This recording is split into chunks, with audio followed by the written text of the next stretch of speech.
It's the rock body. It's the rock body. It's the rock body. It's the rock body. Rock body.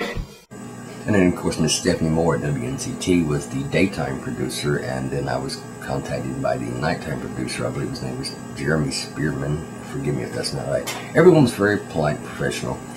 And I spoke to Miss Kelsey Smith on the phone, gave her my statement.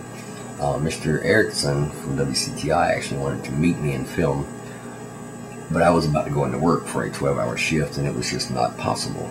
I can't even, call out on my phone at break. There's no way I could leave the building and go out and film a video interview. It's not that I was trying to be evasive. It's just that it was not an opportune in time. Once again, from a broadcasting background, I realized that when you're trying to get the news story out, you really can't wait around, so you want to get it as quickly as possible. And at that point, the story was already 3 days old. This was a follow-up. But I apologize to everyone that I was not able to do more. So, before I give you my account of what actually happened, I would say there is one thing that was broadcast, and I didn't see any of it because I was at work. I saw it online later.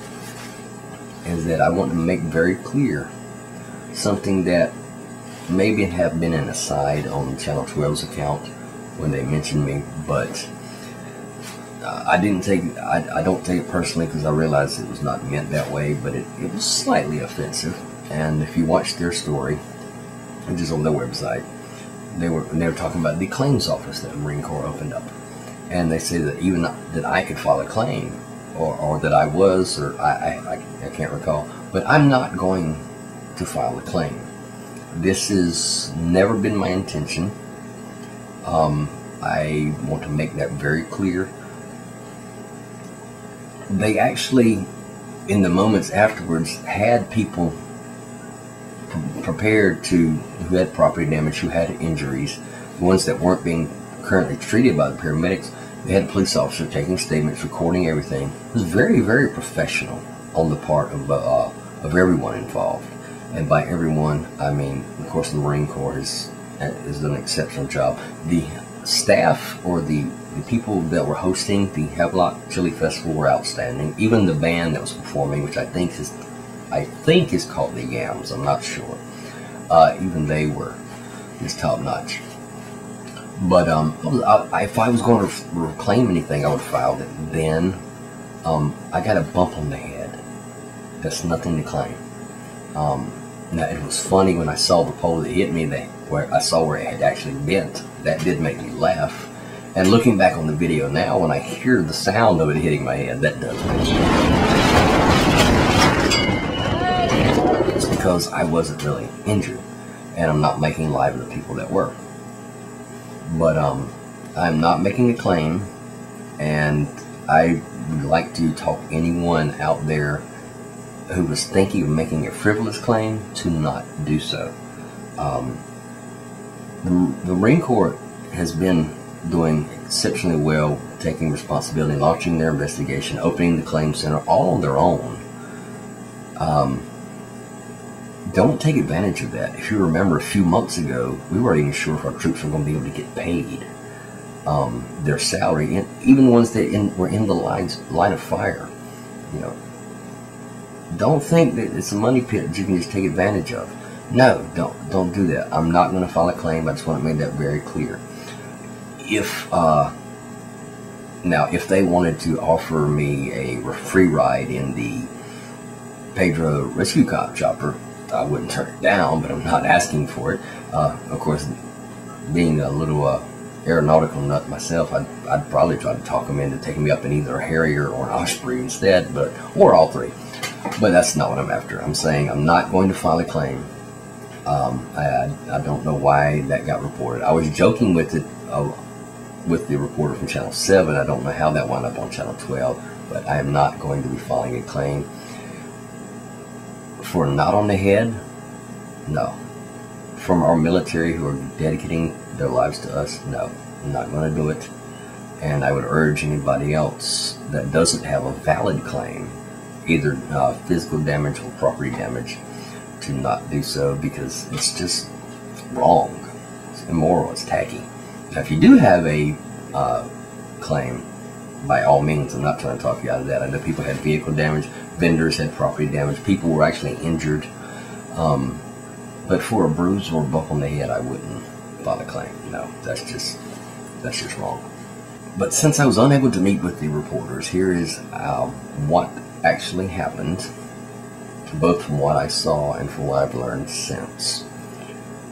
As I said, the helicopter was taking off after they had been there all day for the public.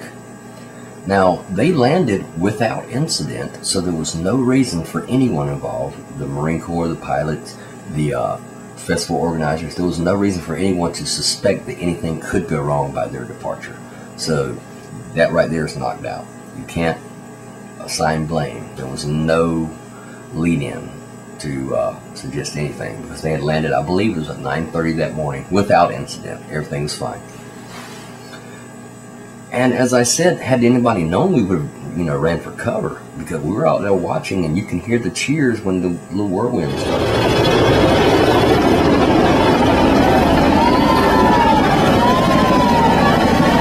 Of course, the downdraft, which is actually known as rotor wash, thanks to helicopter pilots for that terminology, it stirs up quite a mess. I didn't realize exactly how powerful it was.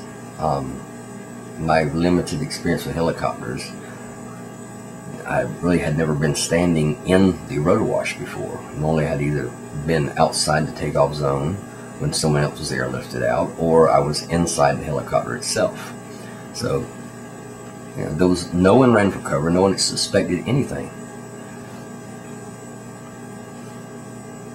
What I'm told actually happened is the morning of, the helicopter approached from the different direction and landed short of where the festival activity was, because it was actually in front of the police station.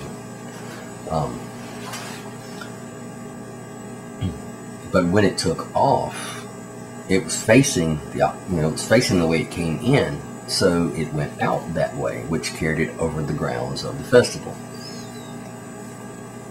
Once again, there was no suggestion that anything was going wrong. I don't see any malice or what's the word I'm looking for? Irresponsibility. I don't see any of that. Perhaps they could have flown back out the way they came, because actually once they got airborne, they had to make a turn and go behind us to get back in the direction of the base. But once again, I don't know the details. This is why the Marine Corps is investigating it, because we don't know.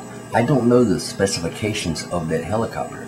Is it able to actually turn in its own footprint and go the other way? Or does it have to go out in the direction it's facing? I don't know the experience level of the pilots, if they've ever been subjected to anything like this. I'm not blaming anybody, because I just don't have enough facts to know. But that is the story that was told. Now, what happened is the helicopter took off, the rotor wash came over, and we saw this paper scatter. And at that point, people were cheering. The band was on stage saying, "Buy Marine Corps Pedro." Although some comments have thought they said "retard Pedro," I don't understand how that was misunderstood. But she was saying, "Say goodbye, Marine Corps Pedro," which is actually big of them, because the band was preparing to perform their final song in the afternoon, and then once the helicopter took off, the entire audience's attention shifted to the helicopter. So all of a sudden, the band was left without the audience. They could have. It's disheartening for a musical band for your entire audience to desert you. But they took it in stride, and cheered it on through the loudspeaker. And afterwards, they were essential in helping people locate their families and making sure everyone was safe for the return. So the band should get credit for how helpful they were.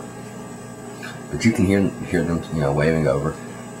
As I am watching through my viewfinder, I am not focused on the path of the rotor wash. I'm focused on the physical helicopter. So I did not see, as the rotor wash started churning up debris larger than the paper whirlwind.